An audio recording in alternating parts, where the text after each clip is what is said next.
Hey everyone, welcome to the show. So, we've got more of those chickens coming home to roost. On Friday, DC Superior Court Judge Neil Kravitz issued a 34-page ruling. He stated that the Proud Boys have to pay over $1 million to the Metropolitan African Methodist Episcopal Church. As you'll recall, on December 12th of 2020, there was a big rally in DC. The Proud Boys were there. Everybody held a rally for Trump. And that night, the Proud Boys chairman, Enrique Tarrio, and a bunch of his members went to this church. They ripped down a Black Lives Matter banner off of the church and they burned it. They were stomping on it. They were laughing. They're just having a great time, destroying this property that didn't belong to them. Then members of the Proud Bigots left threatening messages for people at the church on the church's voicemail. So that's why Tarrio wasn't at the Capitol on January 6th, because he was arrested for this theft and vandalism on January 4th. So the church sued the group, they sued the Proud Boys, and the judge ruled in their favor to the tune of $1.03 million. Judge Kravitz also ordered that they have to stay minimum of 100 yards away from the church, at least for 5 years. And he ordered that they refrain from making any threats or defamatory remarks about the church or its pastor. Judge Kravitz also wrote in the ruling that the attack, quote, resulted from a highly orchestrated set of events focused on the Proud Boys' guiding principles, white supremacy and violence. The judge called their actions, quote, hateful and overtly racist.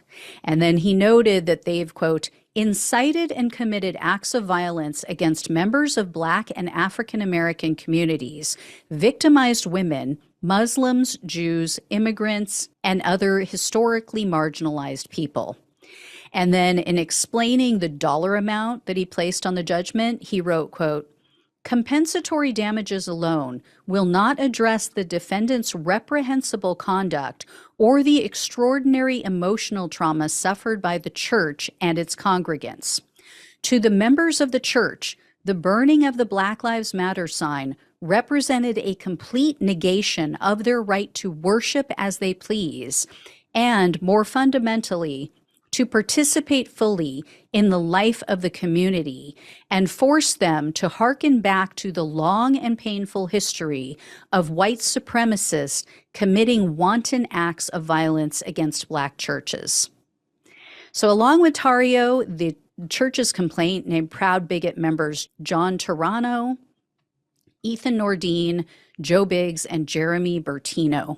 So out of those 5, there's still 3 of them that are in prison for January 6th. And then 4 out of the 5 are awaiting sentencing for either seditious conspiracy, various other crimes. And given the way that the Oath Keeper sentencing went down, I don't think they're going to be burning down any BLM banners anytime soon. But Joe Biggs' attorney tried to brush it off. He said that the Proud Boys aren't losing any sleep over it. And he said he doubts that the church will ever see a dime.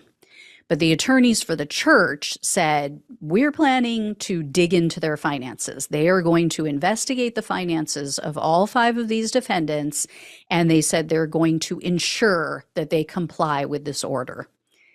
So we'll see what happens. I will let you guys know. Thank you all so much for watching and listening. Please like, share, and subscribe. Please become a donor if you can, or leave a one-time tip. That also really helps, even if it's just $1. Every little bit helps, and I greatly appreciate it. So love you all. Take care, and I'll talk with you soon.